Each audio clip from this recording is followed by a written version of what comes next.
Hello everyone, welcome all of you. इस video में हम लोग बात करने वाले हैं स्ट्रेंथ ऑफ मटेरियल के नेक्स्ट 50 क्वेश्चंस के बारे में। इसके पहले भी मैंने 50 क्वेश्चंस डिस्कस किया था। अगर अभी तक आप लोगों ने नहीं देखा है तो डिस्क्रिप्शन में लिंक आपको प्रोवाइड करवा दूंगा, आप वहां से जाकर देख सकते हो, ठीक है। और अगर अभी तक चैनल को सब्सक्राइब नहीं किए हो तो चैनल को सब्सक्राइब कर ले, ताकि जब भी वीडियो अपलोड करें तो आपको टाइम पे नोटिफिकेशन मिलते रहें। तो चलिए स्टार्ट करते हैं। क्वेश्चन नंबर 50 हम लोगों ने डिस्कस किया था कि the Poisson ratio for steel varies from, ये होता है आपका पॉइजन रेशियो कितना 0.25 से लेके 0.33 होता है, ठीक है। क्वेश्चन नंबर 51 क्या है कि कास्ट आयरन का जो पॉइजन रेशियो होता है ये होता है आपका 0.23 से लेके 0.27। Next question, when a bar of length L width B and thickness T is subjected to a pull of P, मतलब जब किसी इस तरह का शेप जिसका लेंथ एल है, जिसकी विड्थ बी है और थिकनेस टी है, जब इसको P4 से पुल करेंगे तो इसमें क्या होगा कि जो लेंथ है ये आपका इंक्रीज़ करेगा, विड्थ और थिकनेस दोनों क्या करेंगे इसके डिक्रीज़ करेंगे, ठीक है। तो इसका आंसर हो जाएगा सी। क्वेश्चन नंबर नेक्स्ट देखो 53 क्या है कि the ratio of change in volume to the original volume is called, इसको हम लोग को पता है क्या बोलते हैं, वॉल्यूमेट्रिक स्ट्रेन बोलते हैं। और फिर उसी तरीके का एक शेप रहेगा, लेकिन अब इसको हम लोग पुल नहीं करेंगे, क्या करेंगे कंप्रेस करेंगे। तो जब हम लोग इसको कंप्रेस करेंगे पी से, मतलब पुश मतलब कंप्रेसिव फोर्स से लगाएंगे, तो क्या होगा इसका लेंथ करेगा डिक्रीज और विड्थ और थिकनेस इंक्रीज करेगा। तो आंसर क्या हो जाएगा इसका डी हो जाएगा, ठीक है। वॉल्यूमेट्रिक स्ट्रेन क्या होगा, change in volume to the original volume, तो आंसर हो जाएगा इसका डी। नेक्स्ट क्वेश्चन, क्वेश्चन 56 देखो। When a rectangular bar of length L, width B and thickness T is subjected to an axial pull of P, then the linear strain क्या होने वाला है। देखो स्ट्रेन क्या होगा भैया, स्ट्रेस इज इक्वल टू आप क्या लिखते हो, strain into modulus of elasticity, और ये होता है पी अपॉन एरिया। तो यहाँ एरिया क्या हो जाएगा, विड्थ बी और थिकनेस टी हो जाएगा।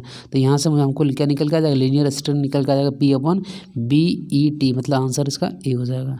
Next question, when a rectangular bar of length L, width B and thickness T subjected to an axial pull of P, then volumetric strain, मतलब जब इस तरीके का शेप जो अगर रहता है, अगर इसको हम लोग पी लोड से अगर हम लोग इसको क्या करते हैं पुल करेंगे तो वॉल्यूमेट्रिक स्ट्रेन। तो आपको हमेशा याद रखना है कि जो वॉल्यूमेट्रिक स्ट्रेन होता है ये स्ट्रेन होता है एक्स डायरेक्शन का summation plus strain in Y direction plus strain in Z direction. जब हम लोग डेरिवेशन निकल के आते हैं तो निकालते हैं ना, तो इसका एक फॉर्मूला निकल के आता है जो कि मास्टर पीस फॉर्मूला है, रिमेंबर इट, क्योंकि ये बहुत ही ज़्यादा इंपॉर्टेंट है, ठीक है। तो ये आता है 1 - 2 mu upon E sigma x plus sigma Y plus sigma Z. मतलब अगर तीनों डायरेक्शन में अगर आपका स्ट्रेस का लग रहा होगा तो टोटल उस मटेरियल का जो वॉल्यूम स्ट्रेन का फॉर्मूला ये होता है। लेकिन इसमें देखो क्या बोला ना कि सिर्फ एक ही डायरेक्शन में लोड लग रहा है, मतलब सिर्फ एक्स डायरेक्शन में, मतलब सिर्फ इसमें सिग्मा एक्स रहेगा और सिग्मा वाई और सिग्मा जेड का वैल्यू क्या हो जाएगा, जीरो हो जाएगा, ठीक है। और हमें पता है कि तो जब ये जीरो हो जाएगा तो क्या बचेगा, सिग्मा एक्स अपन ई बचेगा, और सिग्मा एक्स अपन ई को हम लोग क्या लिख सकते हैं, अरे क्या लिख सकते हैं इसको हम लोग स्ट्रेन लिख सकते हैं। कहाँ से आप इसको लिख सकते हो, हुक्स लॉ से, क्योंकि वो क्या बोलते हैं stress is directly proportional to strain. तो ये आपका यहाँ पे आता है क्या, तो हम लोग इसको क्या लिख सकते हैं, स्ट्रेन लिख सकते हैं। तो ये स्ट्रेन इंटू 1 - 2, और जो म्यू होता है पॉइजन रेशियो उसको 1/m भी उसको डिनोट करते थे। तो इसका आंसर क्या हो जाएगा आपका वॉल्यूमेट्रिक स्ट्रेन, यहाँ से निकल कर आ जाएगा एप्सिलॉन 1 - 2/m हो जाता है, आंसर सी हो जाएगा, ठीक है। नेक्स्ट क्वेश्चन 58 देखो। When a body is subjected to 3 mutually perpendicular stresses of equal intensity, the ratio of a direct stress to the corresponding volumetric stress। तो जैसे कि क्या बोल रहा है भैया कि अगर मान लो कुछ इस तरीके का शेप रहेगा, ठीक है, उसमें तीनों डायरेक्शन से एक्स में भी लग रहा है, वाई में भी, और ये जेड डायरेक्शन में जब स्ट्रेस लगता है तो जो डायरेक्ट स्ट्रेस होता है और तीनों स्ट्रेस का मैग्नीट्यूड क्या रहेगा, सेम रहेगा, ठीक है। अपन वॉल्यूमेट्रिक स्ट्रेन जो होता है इसी को हम लोग बोलते हैं बल्क मॉडुलस, जिसका हम लोग डिनोट करते हैं किससे, के से करते हैं। तो इसका आंसर क्या हो जाएगा, सी हो जाएगा। Next question, the relation between Young modulus and modulus of के। भैया मेरे ये रिलेशन जो मैं बता रहा हूँ इसको याद रख लेना, पता नहीं कितने एग्जाम में ये क्वेश्चन इससे भर भर के पूछते हैं। E is equal to 2g into 1 plus mu, याद रखना, ठीक है।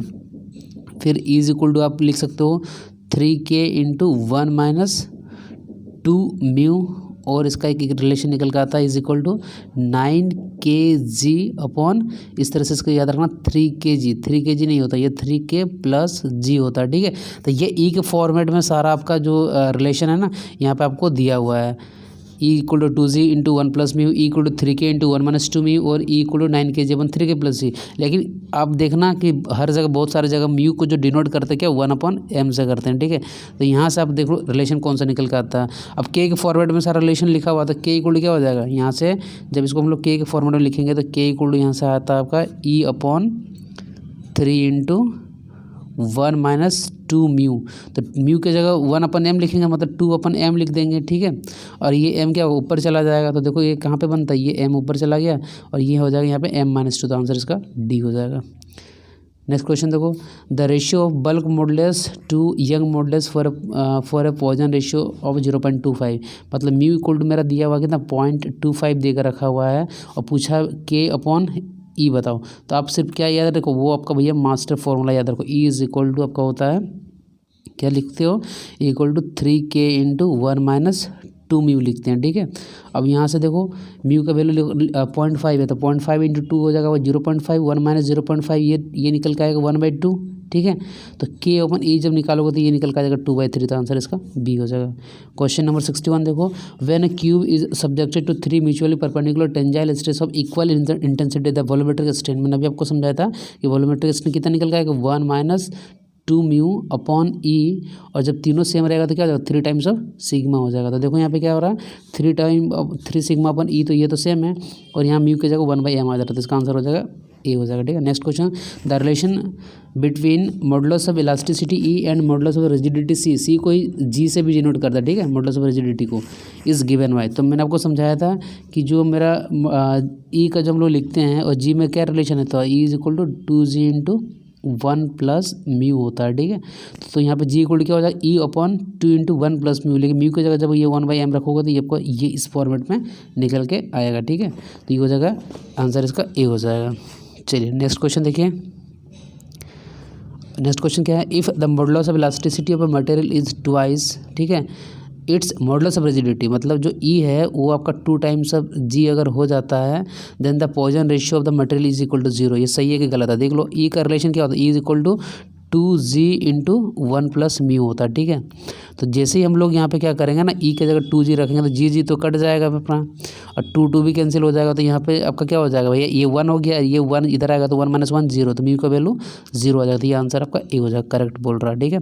Next question 64, the relation between Young modulus E and shear modulus C and bulk modulus K, इसका हमको रिलेशन निकालना है, ठीक है। तो ई इक्वल टू मैंने आपको समझाया था कि 9 kg, ठीक है, 9 कहाँ पे देखो 9 kg, तो जी की जगह सी हो गया अपन 3k प्लस सी, तो आंसर इसका सी हो गया।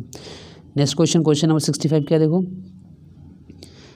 क्वेश्चन नंबर 65 आपका कि the ratio of shear modulus two the modulus of elasticity for a Poisson ratio 0.4। Shear modulus मतलब क्या होता है, जी होता है, इसी को हम लोग मॉडुलस ऑफ रिजिडिटी भी बोलते हैं। तो हमें पता है कि ई इक्वल टू जो रिलेशन होता है मास्टर रिलेशन, वो क्या होता है, E equal to 2g into 1 plus mu, ठीक है। तो म्यू की जगह 0.4 रख देंगे, तो मुझे किसका रेशियो पूछा, आपका g/e का पूछा, ठीक है। तो g/e आप जब इसको सोल्व करोगे तो इसका आंसर आ जाएगा 5/14, तो आंसर सी हो जाएगा, ठीक है। Next question, if the modulus of elasticity for a given material is twice its modulus of rigidity, then bulk modulus is equal to, ठीक है। अब जो मॉडुलस ऑफ इलास्टिसिटी ई जो है ना for a given metal is twice the modulus of rigidity, मतलब twice the modulus of then bulk modulus is equal to. तो आपको ये निकालना है कि भैया ये आपका जो मास्टर रिलेशन होता है वहाँ से आप क्या निकाल के दिखाना, के निकालना, ठीक है। वहाँ से आपका इसका आंसर आ जाएगा सी 2c/3। Next question, the young modulus of a material is 125 GPa, Poisson ratio दिया हुआ था, बल्क मॉडुलस ऑफ रिजिडिटी जी पूछा, ठीक है, और ई दिया हुआ था। हमें पता भैया कि ई इज इक्वल टू जो होता है वो होता है 2g इंटू 1 प्लस म्यू होता है, ठीक है। अब हमें क्या करना है, ई की जगह रखना 125 is equal to into G 1 plus mu, मतलब 0.25, 1 प्लस 0.25, ये 5/4 निकल के आएगा, 2 1 = 2। अब जब इसको सोल्व करोगे ना आप, तो यहाँ से आपको निकल के जी आ जाएगा 50 GPa निकल के आ जाएगा, ठीक है। और 1 गीगा इज इक्वल होता है ये 10⁹ होता है। अब क्या, which the following statement is wrong, the deformation of the bar per unit length in the direction of the force is called linear strain. बिल्कुल सही बोल रहा है कि जो हम लोग फोर्स लगाते हैं और डायरेक्शन जो लेंथ का डायरेक्शन में अगर चेंज हो जाता है तो उसको हम लोग क्या बोलते हैं, लीनियर स्ट्रेन बोलते हैं। बोलते हैं फिर Poisson ratio is the ratio of the lateral strain to the linear strain, ये होता है ये लेटरल स्ट्रेन और लीनियर स्ट्रेन का रेशियो होता है। पॉइजन रेशियो जैसे कि अगर मान लो जो म्यू होता है ना, ये होता है रेशियो किसका, लेटरल स्ट्रेन एप्सिलॉन वाई लिख लो या सिग्मा एक्स लीनियर स्ट्रेन, ठीक है। The ratio of change in volume to the original volume is called volumetric strain, ये भी करेक्ट है। तो भैया आंसर क्या हो जाएगा इसका, डी हो जाएगा। डी हो जाएगा इसका इनकरेक्ट, ठीक है, क्योंकि द बल्क मॉडुलस ये क्या है, किसका रेशियो होता है, ये गलत बोल रहा है, ठीक है। अभी हम लोगों ने पढ़ा था कि जो बल्क मॉडुलस होता है ये आपका रेशियो होता है direct stress upon volumetric strain का रेशियो होता है। नेक्स्ट क्वेश्चन, क्वेश्चन नंबर 69 देखो आप।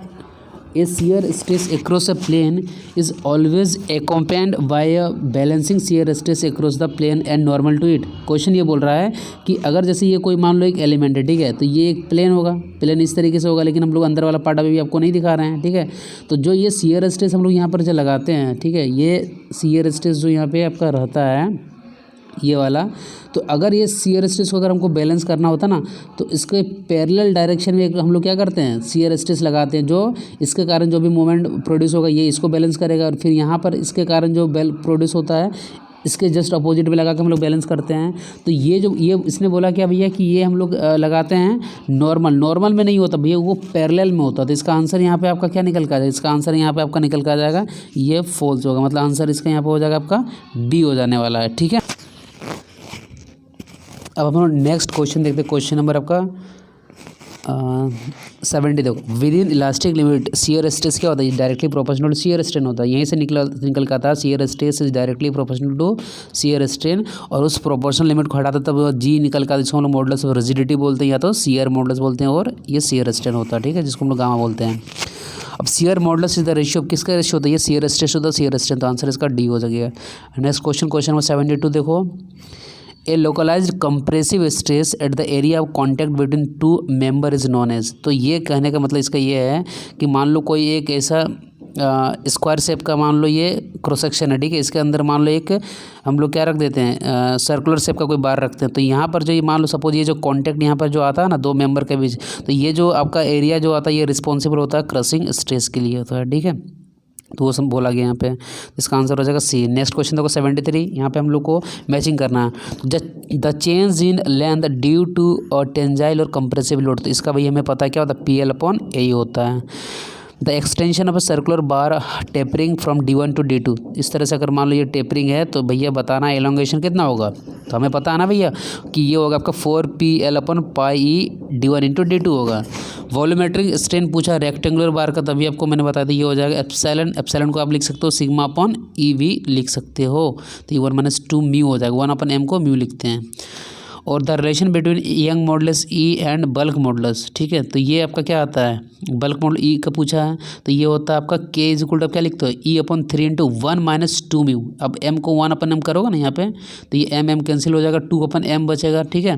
तो ये यहाँ से ये रिलेशन को आप क्या लिख सकते हो, E/3 × 1 - 2 म्यू लिख सकते हो, ठीक है, बात बराबर है, सिर्फ म्यू की जगह 1/m लिखा हुआ है। और ये हो जाएगा आपका, इसका मैचिंग ये हो जाएगा, ये इसका मैचिंग जब लिखोगे तो ये इसको आप लिख सकते हो E/2G × 1 + म्यू, इसको आप अपना नोट्स में भी करके देखना, ठीक है। चलो नेक्स्ट क्वेश्चन देखते हैं, क्वेश्चन नंबर 74 क्या है कि the maximum diameter for the hole that can be punch from a plate of maximum shear stress 1/4। देखो ये क्वेश्चन क्या है, एक मतलब डिज़ाइन का क्वेश्चन है कि अगर कोई प्लेट है तो पंचिंग करना है हमको सर्कुलर सेक्शन, तो पूछ रहा है कि सर्कुलर सेक्शन एक पंच करना है और इसका थिकनेस दे के रखा हुआ, ठीक है, थिकनेस दे के रखा हुआ इस प्लेट का।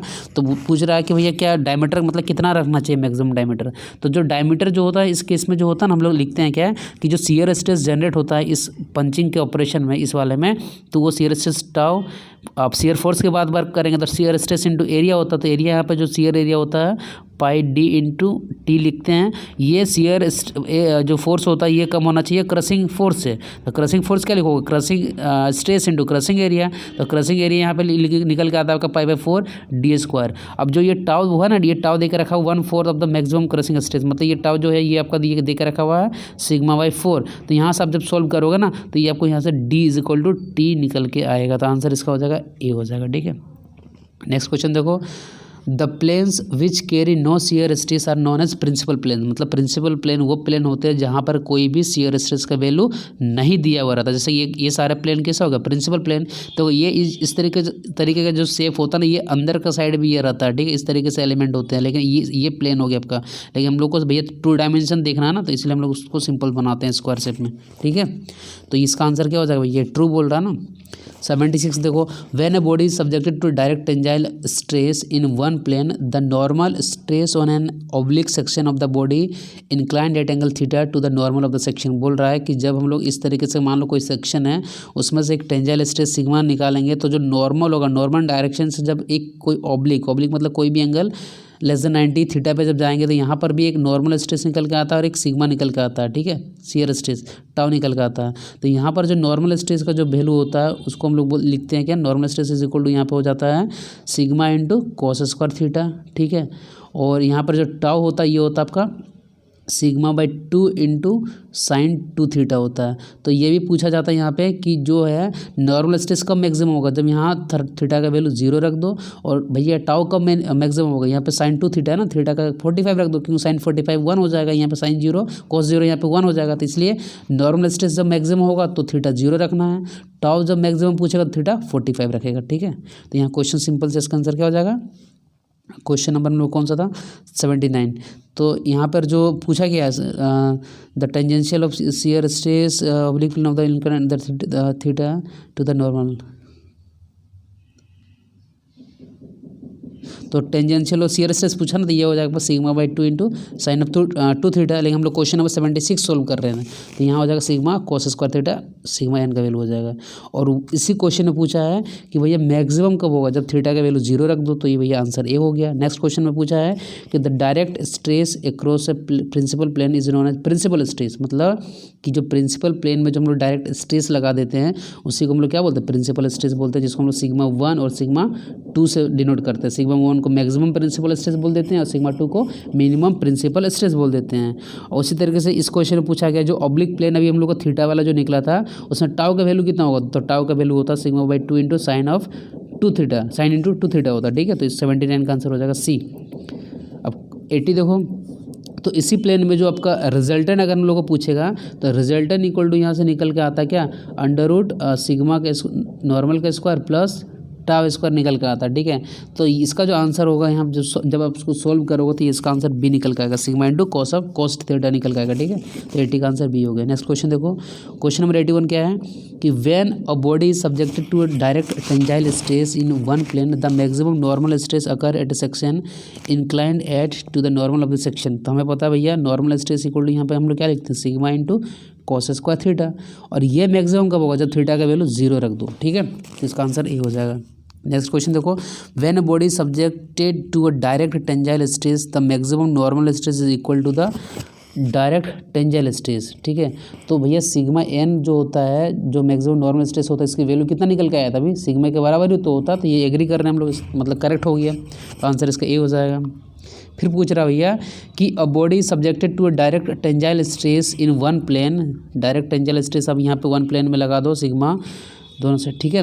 The shear stress is maximum at a section inclined at, तो भैया इसी किसी एक सेक्शन इंक्लाइंड पे जब चले जाओगे तो यहाँ पर जो आपका टाउ निकल के आता है तो उसकी वैल्यू क्या थी, sigma by 2 into sine of 2 theta होता है। तो थीटा का वैल्यू 45 या 135 जब आप रखोगे तो भैया आपको मैक्सिमम वैल्यू मिल जाने वाला है, किसका, आपको टाउ का। तो इसका आंसर हो जाएगा B. Next question 84, when a body subjected to a direct tensile stress sigma in one plane the maximum shear stress is, मतलब भैया टाउ का वैल्यू मैक्सिमम कितना होगा, भैया थीटा 45 जब रखोगे तो यहाँ से टाउ निकल के आ जाएगा सिग्मा बाई 2, तो ये हो जाएगा 1/2 हो जाएगा, ठीक है। Principal plane is a plane on which the shear stress is, भैया शियर स्ट्रेस प्रिंसिपल प्लेन में क्या होता है, 0 होता है। क्वेश्चन नंबर 86 देखो, ये सारे क्वेश्चन जो आपको सोल्व करना है ना, सिर्फ आप एक मास्टर फॉर्मूला याद रखोगे कि जो आपका प्रिंसिपल स्ट्रेस मैक्सिमम और मिनिमम जो लिखते हो उसका फॉर्मूला होता है sigma x plus sigma y upon 2 plus minus under root sigma x minus sigma y का अपॉन 2 का whole square plus tau x y का होल स्क्वायर, ठीक है।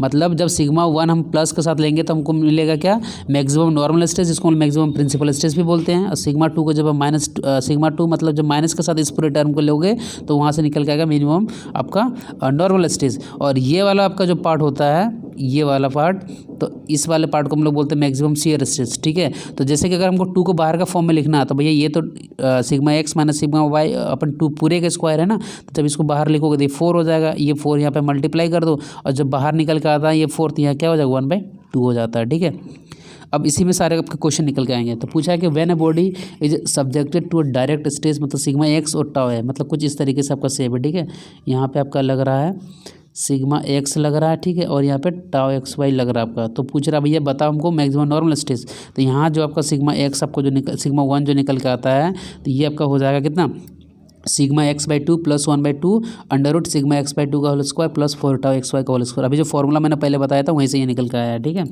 और यहाँ पे फिर मिनिमम की बात करेगा तो भैया प्लस का जगह माइनस रख दो, तो माइनस रखेंगे तो कौन सा ऑप्शन हो जाएगा, ऑप्शन बी हो जाएगा। अब 88 है, मैक्सिमम वाला पार्ट पूछ रहा ना कि when a body is subjected to direct tangential stress, sigma x लग रहा है और टाउ लग रहा है, तो मैक्सिमम शियर स्ट्रेस कितना होगा, तो भैया अभी मैंने आपको बताया था ये होता है। ये कैसे निकल के आएगा, देखो अंडर रूट कुछ नहीं करना, sigma x minus sigma y/2 का होल स्क्वायर, नीचे 4 आ जाएगा, 4 के यहाँ से मल्टीप्लाई कर देना तो 4 टाउ एक्स वाई का होल स्क्वायर हो जाएगा। अब 1/4 बाहर निकलेगा तो ये 1/2 निकल के आएगा। ठीक है, क्वेश्चन नंबर 89 देखो, a body subjected to direct tangential stress, मतलब डायरेक्ट का मतलब होता है भैया दे के रखा आपका सिग्मा दे के रखा हुआ। ठीक है, by simple shear stress tau दे के रखा था मैक्सिमम नॉर्मल स्ट्रेस, तो भैया मैक्सिमम नॉर्मल स्ट्रेस यहाँ से जो सिग्मा 1 आप लिखोगे ये क्या लिखोगे, सिग्मा x/2, ठीक है, plus under root sigma x/2 का होल स्क्वायर लिख लो। ठीक है, प्लस टाउ स्क्वायर।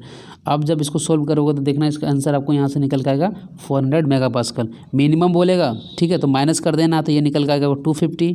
और जब यहाँ से आपको क्या करोगे, मैक्सिमम शियर स्ट्रेस जब यहाँ पर आप निकालोगे तो मैक्सिमम शियर स्ट्रेस क्या लिखते हो, अंडर रूट इसका आपको जब निकालोगे, और सॉरी इस क्वेश्चन का जो आपका आंसर हो जाएगा आपका यहाँ पे ये होगा आपका -100। ठीक है, और 91 का आंसर आप जब सॉल्व करोगे, फॉर्मूला कुछ नहीं करना है, इसी स्टार्टिंग वाले इस फॉर्मूले में पुट करो ना। आप देखो तो भैया आप जब पुट करोगे तो यहाँ पे क्या होगा, 300 आपका सिग्मा का वैल्यू, टाउ का वैल्यू 200 है, तो 300/200 क्या हो गया, 150 हो गया, प्लस 1/2 अंडर रूट सिग्मा का स्क्वायर मतलब 300 के square plus 4 tau x y का और स्क्वायर लिखोगे तो ये निकल के आएगा पूरा टर्म 250 निकल के आता।